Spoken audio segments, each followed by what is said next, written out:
Hello, and welcome to Mystic Visions with DrShiny. This is a monthly tarot card reading for Pisces for the month of April. So, as always, please like and subscribe to my channel. And for anybody who is a subscriber, at the end of this general reading, if you would like a few extra cards drawn specifically for you, please just leave me a request in the comment section, and I'll be happy to do that for anybody who is a subscriber to the channel. So, let's go ahead and get started for Pisces for the month of April. So, sorry.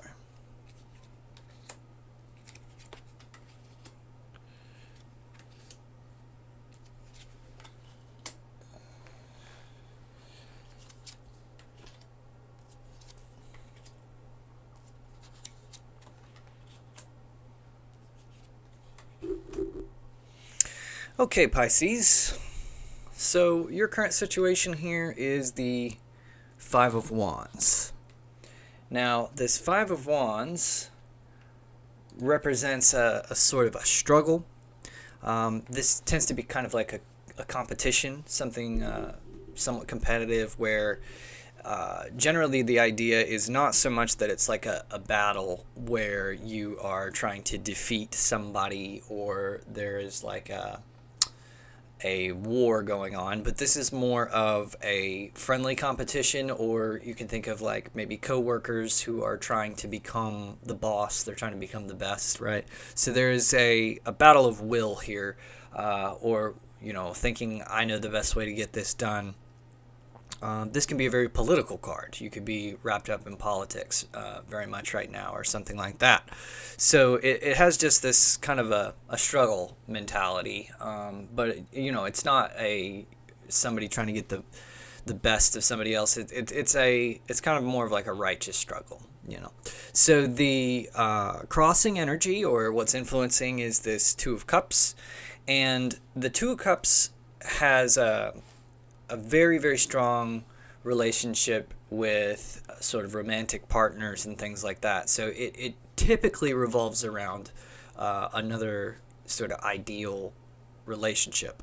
But it's not always that way. In more general terms, this refers to any sort of like a harmonious situation or something like that. But in this case, it is in the reverse. So what's kind of irking you or crossing you is a kind of a disharmonious relationship, something that you're kind of grinding gears with somebody else. There's some friction going on where it's a little bit abrasive possibly to be around this person, and that could be what's leading to this kind of conflict, is that you feel kind of annoyed by the way somebody else is or something like that.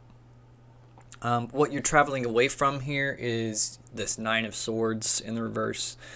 And so you're at some point you may have had like some problems with some anxiety or some fear or something, and you've come out on the other side of that to a degree, and you are resistant to that anxiety, but you're moving away from that energy, and either meaning that's in the past, you left that behind, or it could mean that you're moving a little bit more toward getting anxious or getting in your feelings about different things that kind of upset you or bother you. So there's two possible meanings there, because I like to leave these two cards here a little open-ended by saying that this is what you're moving away from, not just necessarily what happened in the past. So on the one hand, it could be that you kind of got over that anxiety in the past, but on the other hand, it could mean that you're moving back into having that sort of anxious, or possibly not anxious in this case, but having some negative emotions that are kind of plaguing or gripping you. So what you have in your future, or what you're moving toward, is this Knight of Coins. So the Knight of Coins is a little bit more stubborn. He's one of the more stubborn of the knights, actually. And you also have a Knight of Swords in your overall message. So both of these, kind of like looking forward, have this very determined and action-oriented energy about them, where you are not going to be convinced to sort of change your course. There's a little bit of stubbornness that comes along with these nights, and resolve, right? But with the Knight of Coins in particular, he can be one of the most stubborn of the knights, where he is very convinced that he knows the right way for things to go, and you're kind of moving toward that. So the warning here is not to completely shut out alternate opinions or alternate input, but to take other people's opinions and things into account when you're formulating a direction. You're not going to want to become too set in your ways, because it's going to lead you to certain blind spots, because everybody has some valuable perspective to add to the conversation or add to what's going on. And it doesn't always mean that you should allow other people to sort of rule the situation, but you should be taking into account what they're saying or what their concerns are, right? So for your foundation, you have the Fool, and the foundation kind of represents what is going on in the subconscious. What lesson is the universe trying to teach you through this situation that you're going through? You know, how are you gonna? Another way of thinking about it is learning this kind of makes this a little bit less painful, or easier to get through. And what you have is the Fool here. This is one of my favorite cards in the deck. It has a, in today's world, if you call someone a fool, that's kind of a negative thing. And we tend to look down upon people that are foolish, right? But in this case, it's not such a negative meaning. It really is a person who doesn't come at these situations with a bunch of predisposed notions, or she has a lot of faith, right? She takes life one step at a time. Instead of trying to force her will on the world around her, she's willing to kind of accept whatever comes her way as it comes. And so this has a sort of a childlike, optimistic, and dreamy attitude about it, which in the long run is going to help you through this, because if you're too determined about, like, there is one right way for things to be, you're always going to encounter resistance, because your argument I quoted this, actually I think I came up with this, your argument for how the future should be is always going to lose to how the present is. So what I mean by that is you're going to have to put effort in to change anything, but the result of the past that you experience right now in the present is already the result of how things have struggled. Infinite variables, infinite things have struggled to make the reality what it is today. So you can have a thought in your mind and think, well, it would be so much better if it was another way. But the reason it's not another way is because there are more variables there than you have originally calculated. So it's not to say that it's impossible to change the way things are, but it is almost always, and in fact I would say it is always, more difficult than you would think it is. Things are not quite ever as simple as they are when they're worked out in your head, when you go to actually do it in the real world. So what you have for your crowning thoughts, or what's in your head, is the Justice card. And this has a lot of feelings of logic and fairness and things like that. So this could be where your head's at in this situation. You may think that you have like a really smart outlook on how things are. You may have like a scientific type of a mind and have data that's driving the way that you feel, or something like that. Or on the other hand, you could feel that you have a lot of common sense or life experience or something like that. On one end or the other of the scales of justice, you are probably feeling as though you have a superior position to somebody else in this situation, that you are first of all, seeking justice, so seeking for the right way of being, or for things to turn out well, and you're probably involving logic and thought a lot in that process. So, and that's, that's great. You just got to remember that there are two sides to every story, and every perspective tends to think that they're right from their own perspective, right? And it's easy for you to look at somebody else and say, "Oh, well, you're wrong about that." But it's much, much more difficult for you to admit that you're wrong yourself. So that's why it's important to have an open mind to other people and to allow yourself to take their input. And sometimes, you have to take these things with a grain of salt, but it's important that you do take them and you do actually listen, because otherwise, you're going to have huge blind spots in yourself, because it's very hard to be self-reflective. I mean, it shouldn't be, but it tends to be in the culture that we have fostered in the Western world. And I don't know if everybody listening to this is from the Western world, but I imagine, because you're listening in English, that you have at least been influenced by the Western way of thinking, where logic is kind of put on a pedestal, or thought. And there are other ways of living life and getting along just fine. So neither of them is necessarily better than the other, and you have to be able to respect both ways to really excel in life, and not just to maintain the status quo. So your advice for this situation is the Four of Swords.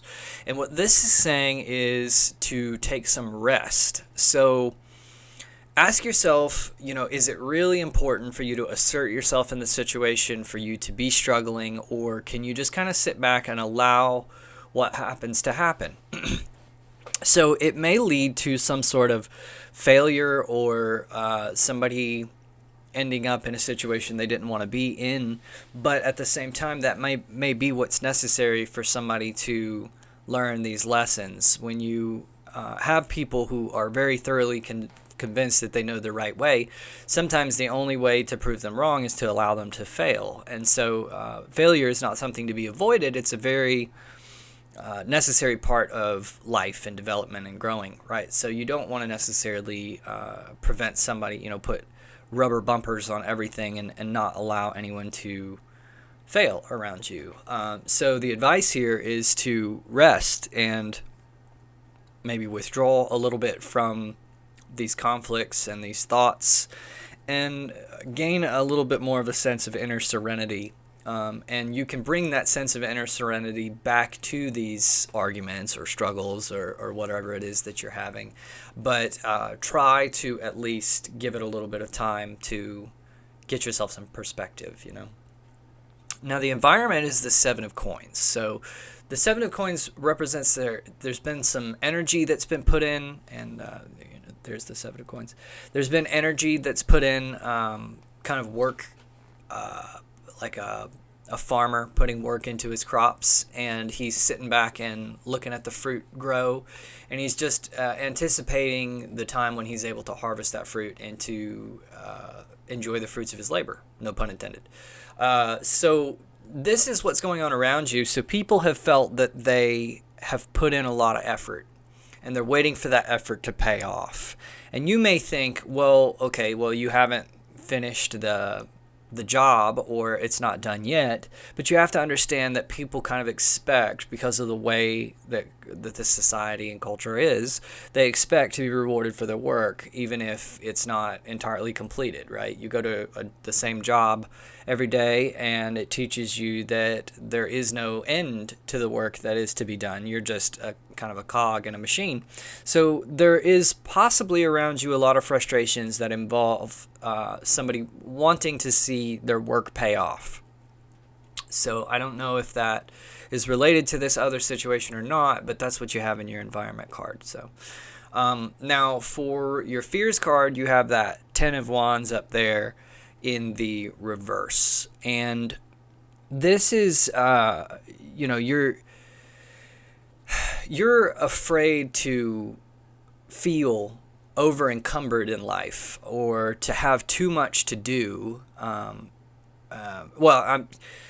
Actually, that's not necessarily accurate, because what you have is the card is in the reverse. So let me back up a hair.